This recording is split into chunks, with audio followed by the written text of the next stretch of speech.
Hello everyone and welcome on the YouTube channel School for All. June 2025, paper 3 Computer Science Advanced Level. Good. So this is the second video I'm doing under the programming part of this year. So in the first video we did question interpretation, like understanding the question, and we did some tasks. I think under task 2 we did number 1 and we did number 2. So if you are falling directly under this video, it's very clear that you must watch the first one before looking this one. Take note of that. So start with part 1 of June 2025, the programming part. Good. So when you are done with part 1, you come and follow part 2, because part 2 is just the continuation. So in this video, I'm starting directly at point 3. Good. So now what's number 3 saying? Number 3 is saying that subprogram gen cells, in brackets, taking what in parameter is taking A. Remember that A represents a two-dimensional array. Good. Row col. So remember row and col. Row and col simply represent the size of our three-dimensional array A. Good. So now what happens here is this function gen cell is taking in parameter the array, the row, and the column. But here we are not going to include this in our parameter when we be writing the code. Why? Simply because row and col has been declared as global variable, a constant in fact. Whereas generally when you are passing parameters to your function, it simply means that these are values that you'll be giving to the function when you'll be calling that function. And in our own case, we don't need to give the value of row and col to the function, because row and col are constant variable, so they can be used directly in the function without passing it in parameter. I hope you are clear there.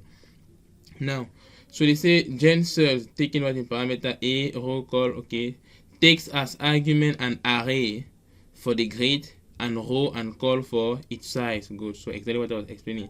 So it's taking the array, and they are saying that array is for the grid. So it's very clearly it's a two-dimensional array. So yeah, we talk about translating pseudocode to a C program. You need to know exactly how to translate this. So we are going to do it together. Now they say it returns a row by call board state in which each cell is randomly initialized to either alive represented by 1 or dead represented by 0 via a random number generator. Good. So yeah, gen cell, the idea of this function is very clear. So they are saying that the aim of this function is to fill the two-dimensional array with 0 and 1. So it's exactly what happens here. It's all. So we are just filling the initial array with 0 or 1. So 0 for dead and 1 for alive. So this is the pseudocode here. So your job is just to translate this. So let's do it very fast. So I will do it here. Now the next thing, as usual, you need to verify whether you are writing a function or a procedure. So just analyze your subprogram. In your subprogram, are you having something like return a value? No, we have nothing as return here. It simply means that this should be a procedure. So you write void. The name of the procedure is what? Gen cells. Taking what in parameter A, which is a two-dimensional array, and the two-dimensional array is integer, because the two-dimensional array contains integer. If you move at the level of the equation from your grid, you'll be seeing that this array contains 0 or 1. Go 0 and 1. So here I'm going to say int, okay, A. Remember that when you declare an array, you precise the size of the array. So A. Good. So here indirectly, what are we doing? We are declaring a two-dimensional array of size what? 4 for the row and col for the and 4 for the column. Good. Remember that row and column has been declared as constant. Good. It's exactly what happens here.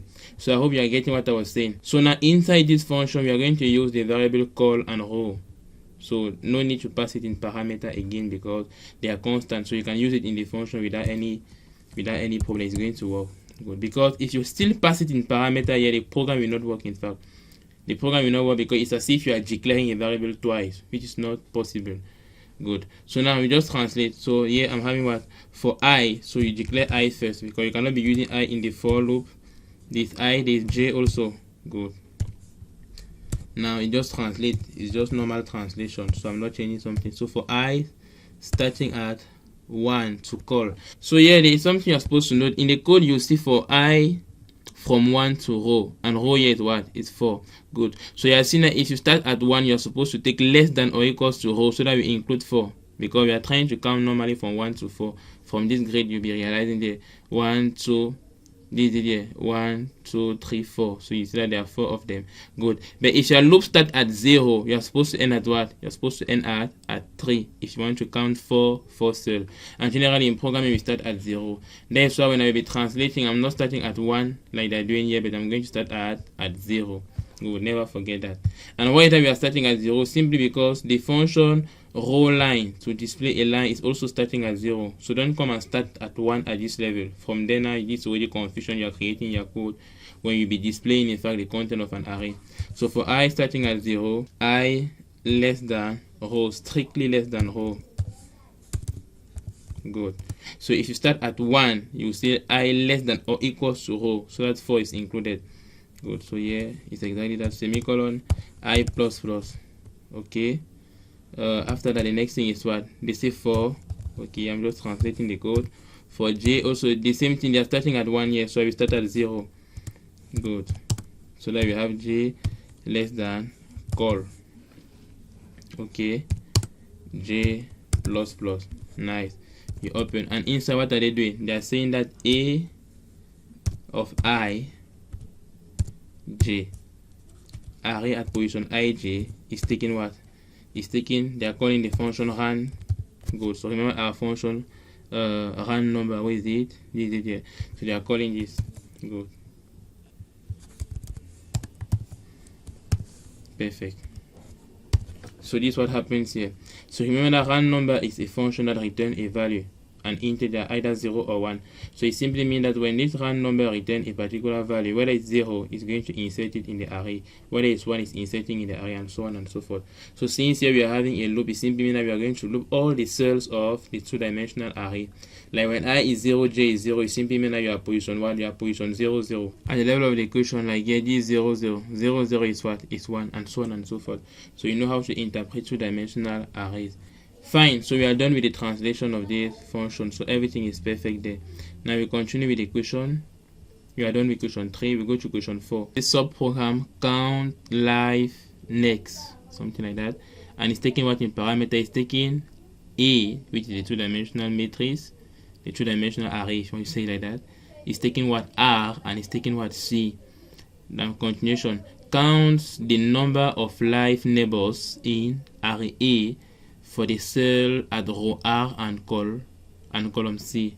Good. So what happened is, from the name of this function, I think everything is clear.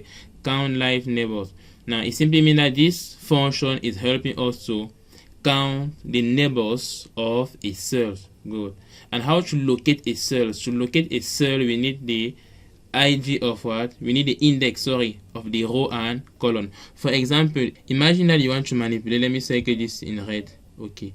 Imagine that you want to manipulate these cells here, or you want to know the neighbors of this cell. The first thing is to locate this cell. How to locate this cell? From your index, this cell is located at what? So this index 0 here, this index 1, this index 2. Good. So you have seen that for us to locate a cell, we need what?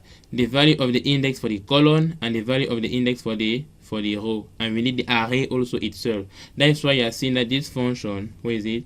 This function is taking what? It's taking the array, and it's taking R and C. R and C simply represent the index for a particular cell. Good. Like the index of a particular cell in the array, A, in the two-dimensional array A. So it's exactly that. So you are seeing that I don't even need to know how this function is working. It's not necessary for me. But what is interesting is I know exactly what this function is supposed to do. So the aim is to count the neighbors. It simply means that at the end, if you are counting the neighbors of a particular cells and it's giving you 4, and with this function it's not giving you the 4, it means that there's a problem in the function. From then on, you will try to see how to correct it. But the main thing is to translate the pseudocode the way it has been given to you. Good. Now remember that to translate, we need to check whether it's a function or procedure. Now let us try to check it. In your procedure, in this subprogram, are you having something as return? No, there's nothing as return. Yeah, there's return somewhere. See here, return count. Good. So it simply means that this is a function with the data type of what? In, because count here is supposed to be an integer, and I think it's very clear. Count live neighbors. Let me say it like that. So it simply means that for a cell, calculate the total number of neighbors. So you have seen that calculating here simply means counting the neighbors. Good. And you know how to count the neighbors based on the different rules, but you're not thinking about that. The pseudocode is doing everything for you. the pseudocode is applying the rules in fact to count neighbors. So this is what happens here. So take note of that. So we start the translation. So as usual, I'm going to put my 2 lines. I draw a line. Okay, so int count life next. Just give the name you are having here. Next, something like that. Okay. Taking in parameter 2-dimensional array. So remember that, don't come and write a here like that. No, no. Good. So we are writing a when we are calling the function. When you call a function and you want to pass the value of an array, you pass that value by giving the name of the array only. But when you are passing parameters, parameters are variables, so you pass them by declaring them. So here I'm going to say in is a 2-dimensional array. So in a row call. Okay, comma. Now the next one is r, and we know that r here, these are index. So index here also integer. So in, remember that when you pass integers, you declare them. So in what? The first one is r, comma. The second one is c. So in c. Remember that it's not possible in parameters to say in r, comma c. No, it's not possible in parameters. So if you have this type of problem, it simply means that you have not yet watched my video on C programming language. Good. So at this level now we start. So the first thing, if you look their pseudocode, they say I, j, count, integer, so you declare them. So you are seeing that there are some sub-programs where they are even helping you by declaring the variable in the pseudocode. But even if they don't declare it in the pseudocode like what you are seeing here, you must declare it. So this is a thing that you must know, because you cannot use a variable without declaring it. You must first of all declare, like reserving space in the memory before using it now maybe to store something at that location. So you're in I, comma, j, comma, count. Okay, now we are just moving gradually. At the end, if there's something to modify, we'll modify it. Good. So for I equals to r minus 1 to what? I less than or equals to r plus 1. Okay, I plus. Now some students will ask, sir, why is that here you are putting what is it? I say less than or equals to. Why is that here I'm putting less than or equals to? I think it's very clear. Why? Because look at something. The aim of this first for loop, if you realize that when they say for I from r minus 1 to r plus 1, r minus 1, r plus 1 simply means what? Look at something. Remember that r is an index. Imagine that r here is 2. R minus 1 will be what? 1. And r minus 2 and r plus 2, which is 2 plus 1 is what? Is 3. So you are seeing that the idea in fact is to move to the left and move to the right so that we can take into consideration this neighbor. So this is what happens there.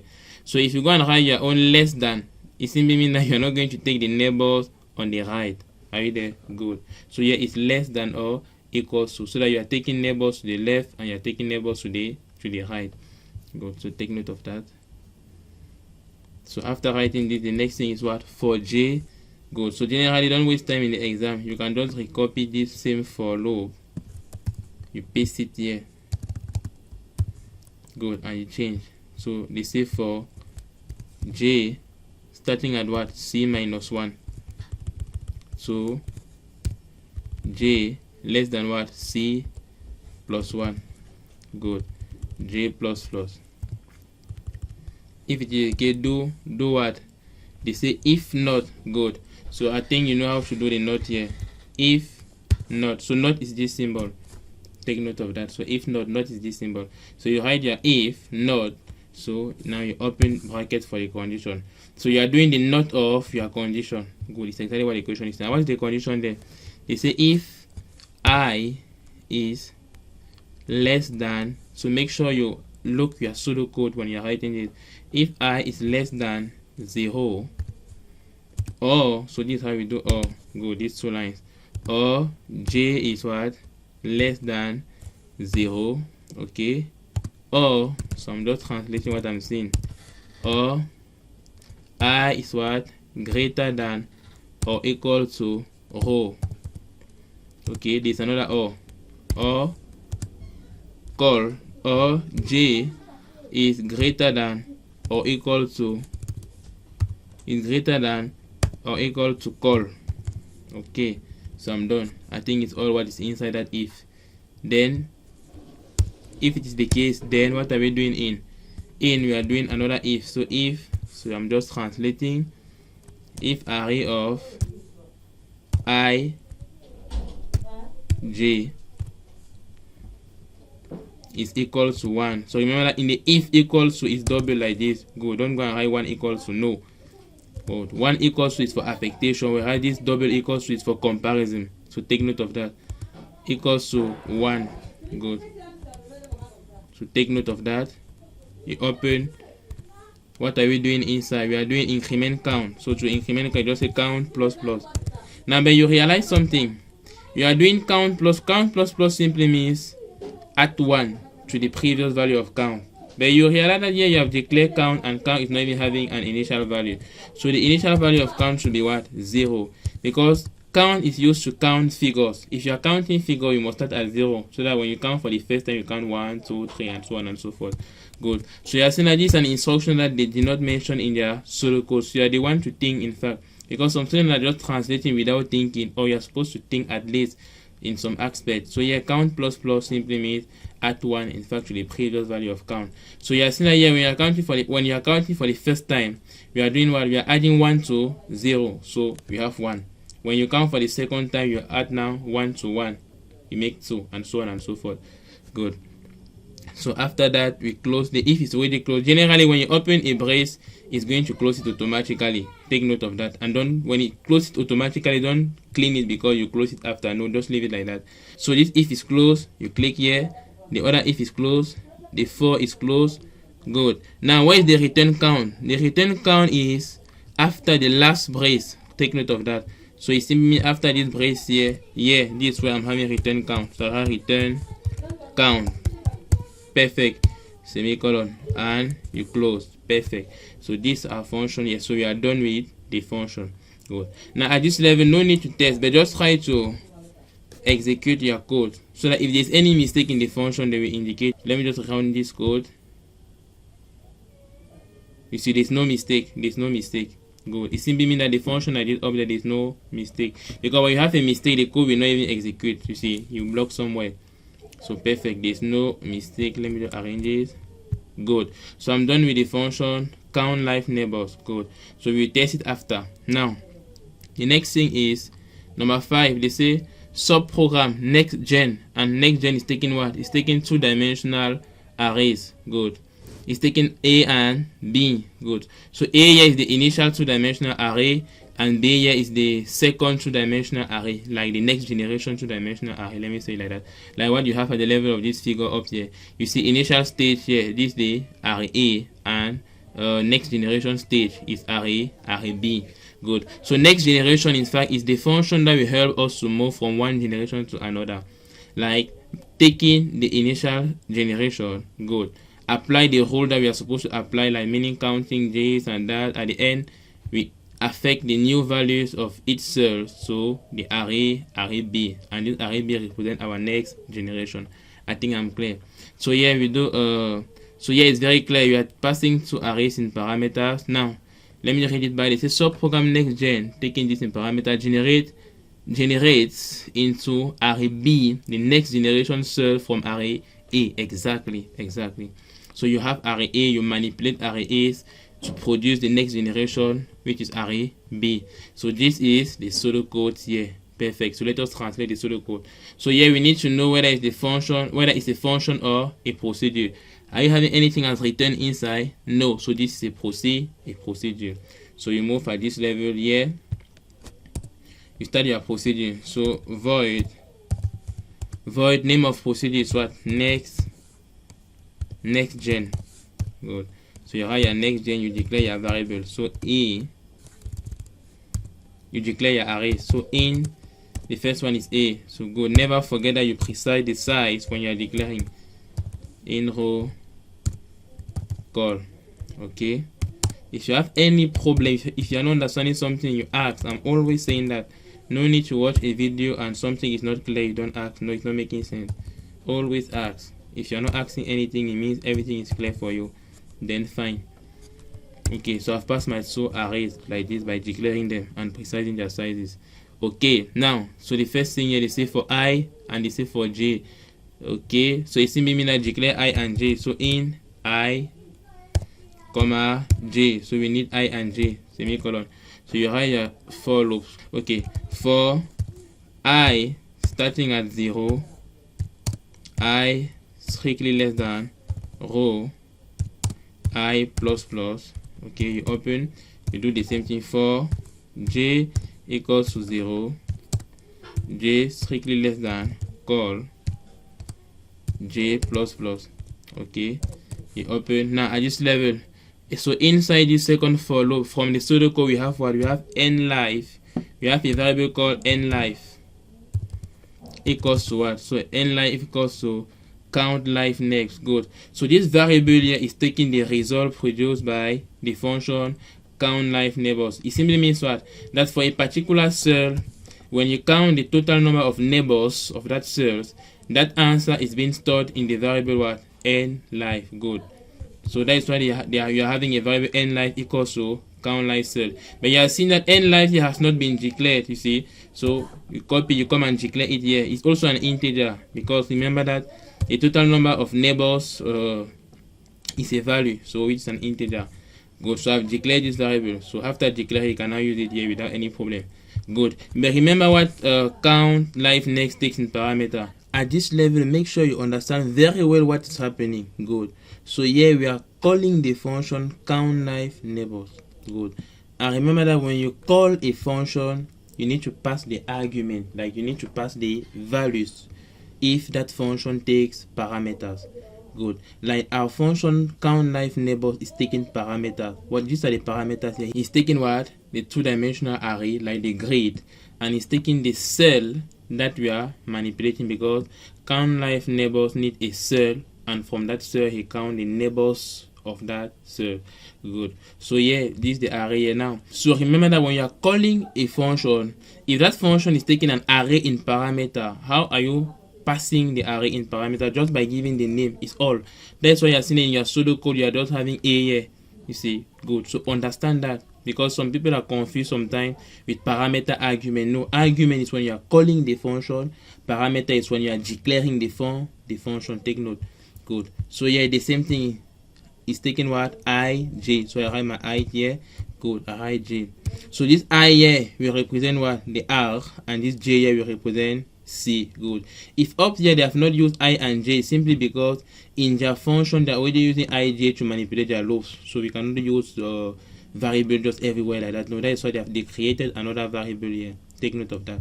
Good. So it simply means, example, when I is 0 and J is 0, at this level we are going to have what? 0, 0. It simply means that by this moment we are manipulating cell 0, 0, meaning the first cell of your grid. And from there we are going to count it neighbors. Good. And the total neighbors he's having will be stored in the variable n life. Take note of that. So this is all what this is doing. So semicolon. So we continue the translation. Just continue the translation. The next thing they say, if array I J, if array ij is equals to 1, you write equals to, double equals to, because it's a comparison. Good. So equals to 1, and so the and, this is the symbol of and here. So I think you know this one very well. Things like that, if you don't know it, you are blocked with the translation of the code. So and the next thing they say what? And n life equals to what? Is equals to 2. Then they say oh, n life equals to 3. Good. You open, because after this condition the pseudocode is saying then, so then here simply mean that you open this. Then they say set bij to 1, so bij, they say that you should set it equals to what? Equals to 1. Good. So here it's affectation, so it's not a comparison there, so I just put a single equals to. So after that, the next thing they say then else if. So remember that when you close the if, now you write else, they say else, so you write else space if. Don't join it. Else if is not existing, no, it's else, then you write if for another condition. So we continue the translation because these are small mistakes students may be doing when they are doing the translation. So L if what? Array, so I'm just translating, array of I, J equals to 0 and N life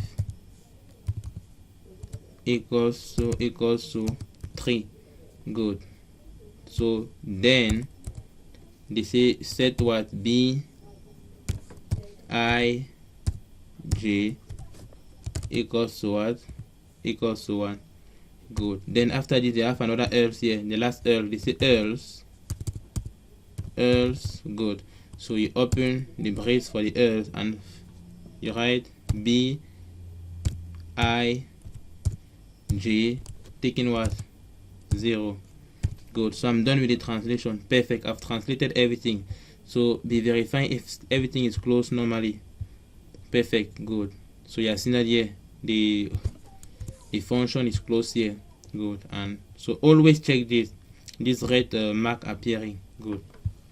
So everything is fine. Okay, now let us interpret this function. It's very easy. So what happened is here they are just trying to fill the array B. Good. Like they fill the next generation, and to do so we are just following the rules stated in the question description. Like here, what are they doing? They're saying that if you have a live cell, remember a live cell is a cell with 1. You see, if you have a live cells and n life, remember n life here simply represent the total number of neighbors, good, of that cell, and we are having a function doing so, counting that.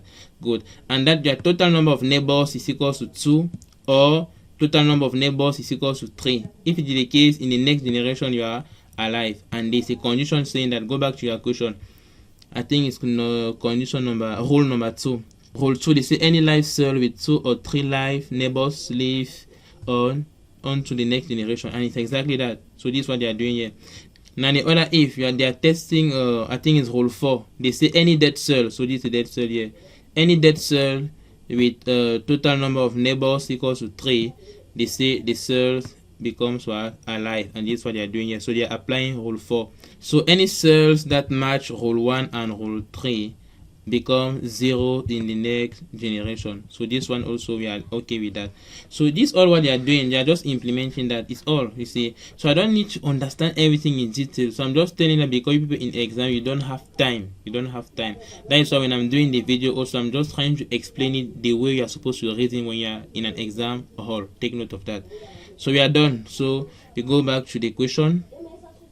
So question 6, they say make sure the sub-programs at least compile. Save your work, then print your source code. Good. So let us try to compile to see if there's any mistake. But the advantage that since the beginning we are compiling our code, so I'm not sure we have a mistake. Perfect, you see. Good. So at this level, if there's a mistake, just go and correct, because there are certain mistakes you can be doing without knowing. You see, just small mistakes like syntax errors. Good. Now we go to task 3, finalizing with displays. Okay, so we read this question. They say we exploit the algorithm from task 2 to display and evolve the various generation of life. Specifically call existing subprograms where applicable to complete each task. Good. So the question following here in fact is like we are going to use some of these subprograms we implemented above here. Good. So take note of that. So now question 7, they say in this answer booklet, exploit the algorithm in task 2 to write the following. Okay, A, subprogram PrintMat, and it's taking what in parameter? It's taking the array, the two-dimensional array, to display the board's initial state. Good. So here we are trying to write a function called PrintMat. PrintMat is like print matrix. So how to do so? Now, so the idea to solve this question is to write a code that displays something like this. Where is it? So PrintMat is supposed to display this grid exactly as you are seeing.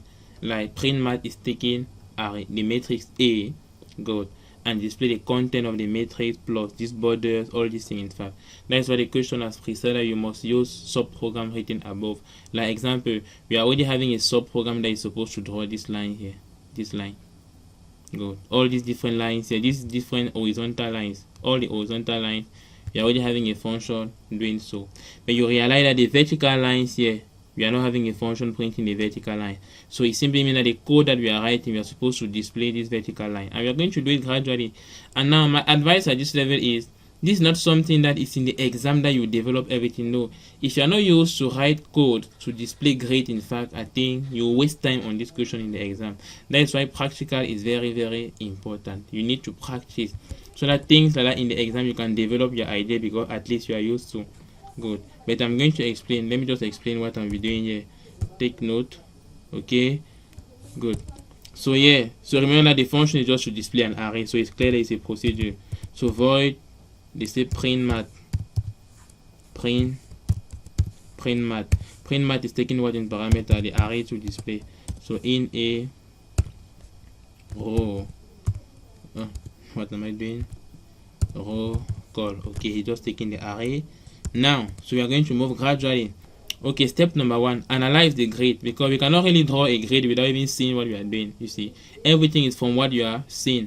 So from what I'm seeing here, I'm supposed to display this line, and this line is already a function doing so. That function is called what? Row line. So it simply means I can call this function. Perfect. So we move gradually. I will call this function. Good. So when you call this function, you are done with this first line. Perfect. Now look at something. Follow my cursor. You realize that the grid is always starting with this vertical bar. Good. Then after the vertical bar, remember that here this column 0, column 1, column 2, column 3. So for the first column of the first row, you display a figure, you display a line. You display another figure, you display another line. So you are seeing that for each column, you display a figure, a line. The second column, a figure, a line. The third column, a figure, a line. The fourth column, a figure, a line.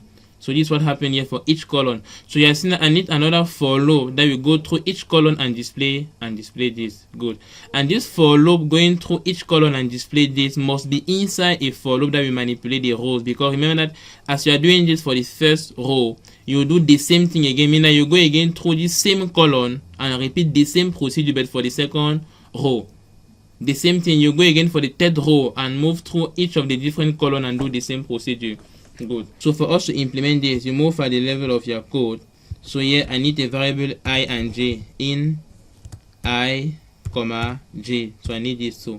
Now, so here, remember that your first line is not suffering from something. So you leave it there. Now you say for I starting at 0, I strictly less than row I plus plus.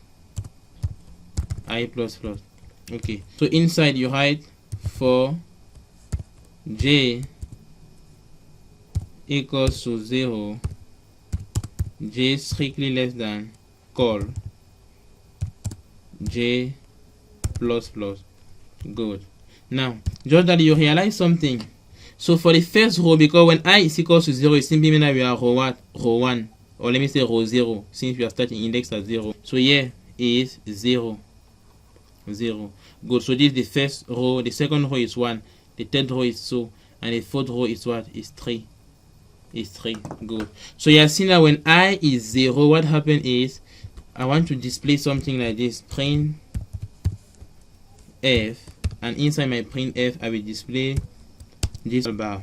Good. Because you realize that at the start of each row we have this horizontal bar appearing. Like when I is 0, I need to display it at the beginning. When I will be 1, also you display again that same bar. So this to have this first vertical bar here. This first vertical bar here, to obtain it each time we are moving from one row to another. So that is why I'm doing it here inside the loop of I. Good. Now for the loop of j, what happened? The loop of j now is where I'm moving through each column. Column 0, you are displaying a figure, a line. Column 1, you are displaying a figure, a line, and so on and so forth. So you move into your code. What am I doing here? You open column j, then you say print f. Good. Now inside your print f, what happened is you display the figure first. Good. Like from the grid that I'm having here, after that first vertical line, I'm having what? 1, which is a figure, right? That's why we are displaying the figure first. And after the figure, you display what? Another vertical line. So now to display a figure, say it's an integer, you just write %z. After percentage, you give a small space, you put your vertical line like this, so everything will be displayed. Then you go out of the double quote comma, you give the value that he's supposed to display, and the value that he's supposed to display, the value found at array ij. array I, J. Good. So what is found at array I, J will be displayed here. Good. You close the semicolon. So good. So you are seeing that when J will move now to 1, you do the same thing. J moves to 2, the same thing. J moves to 3, and so on and so forth. So but you realize something. Let us move back to the question paper. At the level of the question paper, after doing that for this first, at the level of the question paper, after doing that for the first row, you realize that before moving to the second row, we need a /n, because the second row, that is when I is equals to 1, is already a next line. It's no more on the same line as I equals to 0. That is why after the loop of J, before moving back to the loop of I, what happened is, with the loop of I, this is the loop of I here. Somewhere here you write another printf, something like that. Printf. And in that printf you say /n. Good. So that we move to the next line. Exactly that. Now, but there's another thing. We go back again to the same question. Now you realize something. After printing the first row, good. When you are moving to the next line, there's a bar you are supposed to display. This horizontal bar. Let me circle it. This thing here. Good. You are supposed to display this again. Take note. Good. So that's why after this printf or /n, I'm supposed to call again row line. Good. So we are seeing that I'm just writing the code based on what I'm trying to draw. So in the exam, if you have another diagram, you're reason based on what you are having there. So programming is so flexible. So we don't really cram something here. We just execute in fact what we are having. Good.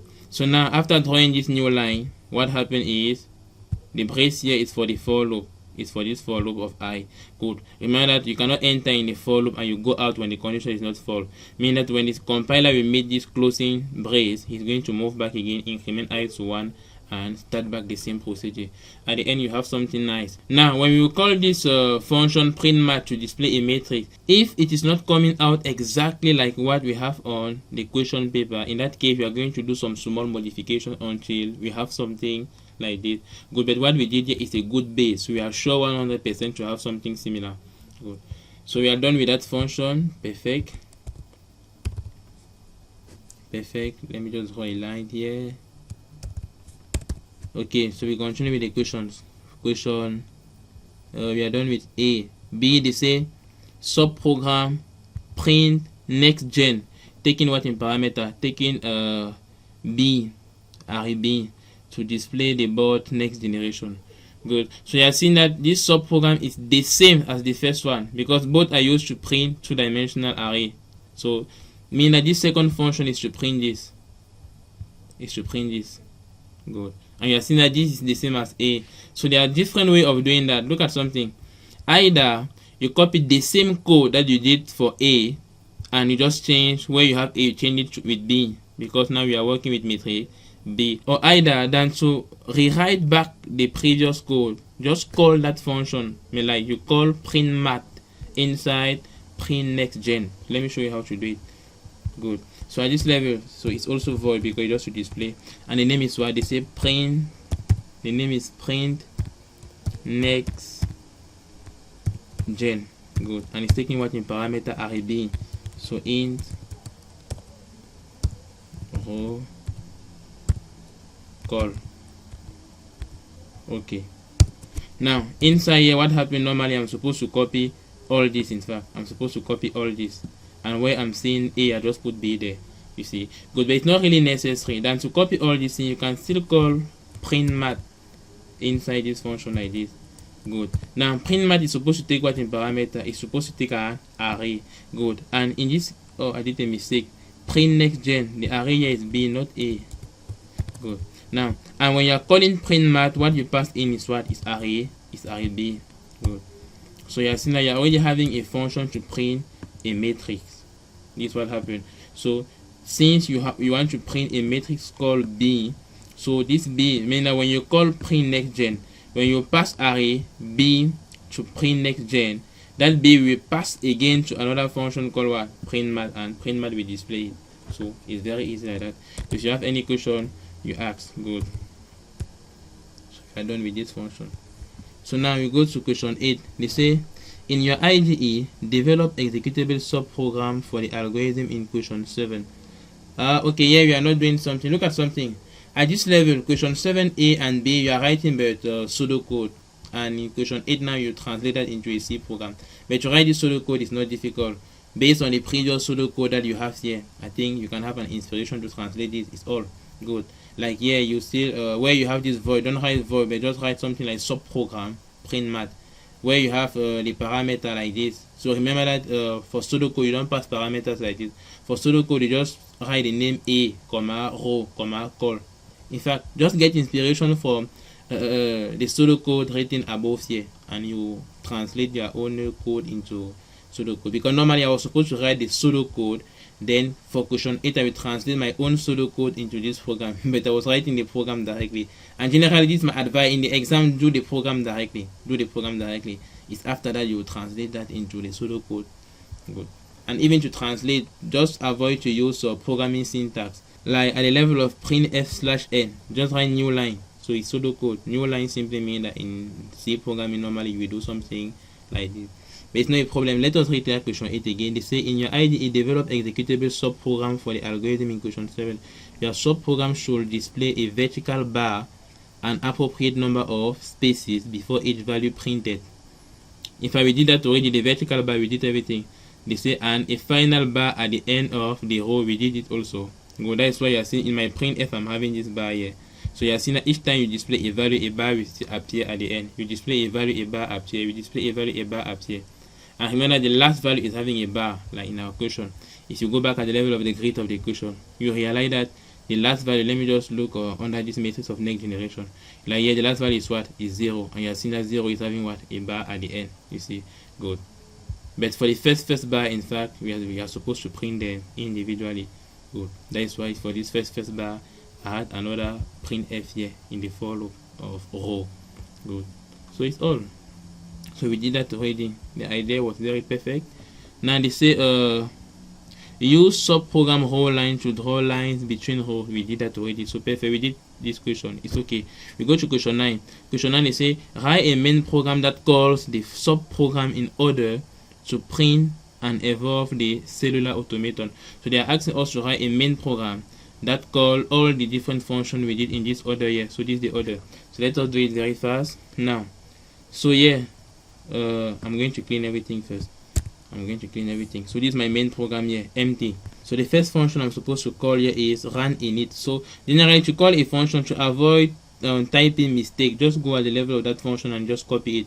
They say run init, where that run init, this is here. So you copy it like that. You select, you copy, you come here, you paste. Good. And it's taking what in parameter? It's taking an integer s. So yeah, they have precise any integer in the equation. They have not precise any integer, so just put something there. Let me just put something like 7 semicolon. Okay. After calling run init, the next you call what? You call GenCell. Good. So where is GenCell? Where is the function GenCell? Is it GenCell is taking what in parameter? GenCell is taking array. Good. So it means that you need to declare this array first. Good. So GenCell, this is my GenCell here, and it's taking array. So you need to declare the array first. So here I'm going to say in the array, this is here, row call. Perfect. Good. So when you declare the array, mean that when you call GenCell, you need to pass the array in parameter. Remember that to pass an array in parameter, what are you doing? You just write the name like that. A is all. Good. And remember the whole of GenCell. The whole of GenCell is to initialize this array by putting 0s, 1, things like that inside. Perfect. So after GenCell, we call what? We call PrintMat. Good. PrintMat. This PrintMat here. Good. And PrintMat is taking what in parameter? It's taking array A. So the array A that we declare up there. So PrintMat is taking array A. So you just pass it like that. Good. So it simply means that after GenCell has initialized A with value 0s, 1, PrintMat now is to display, to see the content if everything is perfect. I did a mistake. Is A semicolon is out. Okay. So after that we are supposed to call what? NextGen AB. But I have not declared B here. So let me just declare array B also. Good. Array B. Okay. So that NextGen NextGen, where the function NextGen, this is here. So NextGen is taking two arrays in parameters. Good. So I remember how to pass arrays just by giving their name, comma A, B. It's all perfect.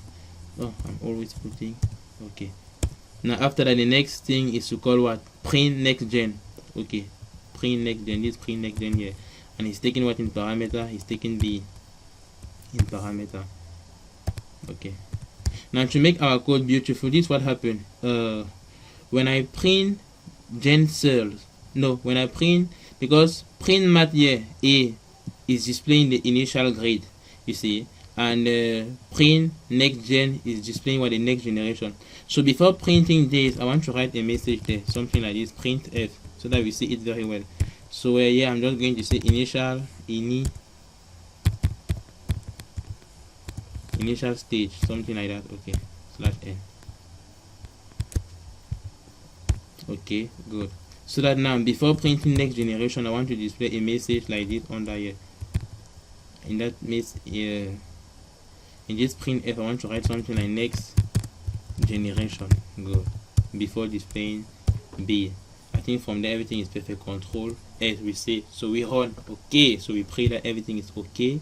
I'm already having a mistake. Good. I think the mistake is clear. The mistake here, the semicolon is inside. Not possible. So go out of the bracket before putting semicolon. Control S, you save. Run it again. Perfect. Everything is working perfectly. So I'm having my initial stage appearing. I'm having my next generation appearing. Okay, but it's not very nice. You realize that the horizontal lines are longer than the row. You see, good. So to handle this problem, it's very easy. You just move at the level of this row. You try to increase it like that. You see, like here at the level of this printf. Let me just increase this and increase this. Now there's something else also. In row line, where is it? The function row line is, sorry, the procedure, or let me say the function of the procedure. Remember that we can use any name. I can say function procedures instead. Just that procedure does not return a value, but if procedure is also a function, take note of that. Good, because function simply means block of code. So generally the name we are using. So you realize that in this function row line, I'm having a printf inside. Meaning what? Meaning that when you call the procedure row line, it's already having a printf in, like doing new line before displaying the line. Good. Whereas here in my function PrintMat, I'm doing printf before doing row line. That's why we are having double space here. So no need to add again this printf new line. No need, because row line is already having a new line at the beginning. Good. So I think this helped me also reduce this space in between, because you look the page. Now the next thing is we need to rearrange all these things. You see the space is not really shared very well. You see the row line is longer than the row of value and vertical bar. So for us to arrange that is just by manipulating this place of printf. But I've manipulated it like that. So let me just do Control S, execute it again and see what happened. Okay, now you realize that is now the row are longer than the line. So it simply means that we need to manipulate this again. Okay, let me close this. So to do so, you come at the level of your code, you reduce here by 1 and here maybe by 1. Okay, Control S. Let me see something. Okay, I need to increase it by 1, just by 1, not by 2. Okay, so you come at the level of the printf, just increase it 1 time, like this is all. Control S. So just manipulate this, and I think everything is perfect, as I was saying. Good. So you are seeing that here, this is my initial stage working very well, and this is my final stage here, next generation. Everything is perfect. Now to prove your answer is very easy. So you can just apply the different roles in the question description.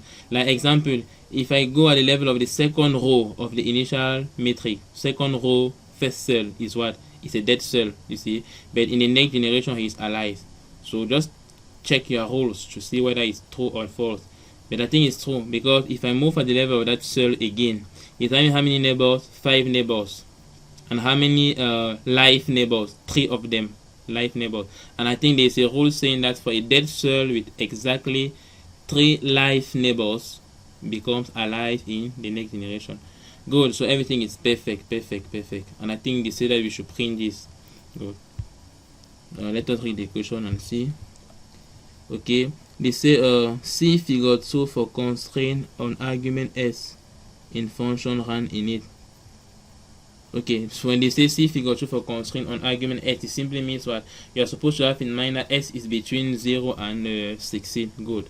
So they are just telling you that when you are calling this function run init, don't go and pass a value of S out of that ring. It's all. Now they say print a copy of the entire code. So how to print a copy of a code? I think it's very easy. You go at the level of file, you will see print somewhere. This is print here. You click on print. Good. You just click on OK without changing something. Good. So you're going to print it as a PDF format. Good. You go to desktop, take your folder. On desktop, I think my folder is that folder Polar A level. You give the name. They have not resized. Just call it June 25. Save. Good. And it's all. So after that, go in your folder, you will see the PDF document there. So question 11, they say modify your program from task 3.8 so that the row and call dimension of the board is 8. Make sure the program works correctly.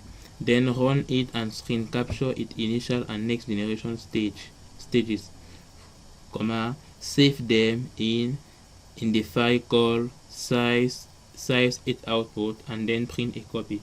So to do so is very easy. So remember that your row and call are constant. So just go at this level of your code. You remove the 4, you put 8.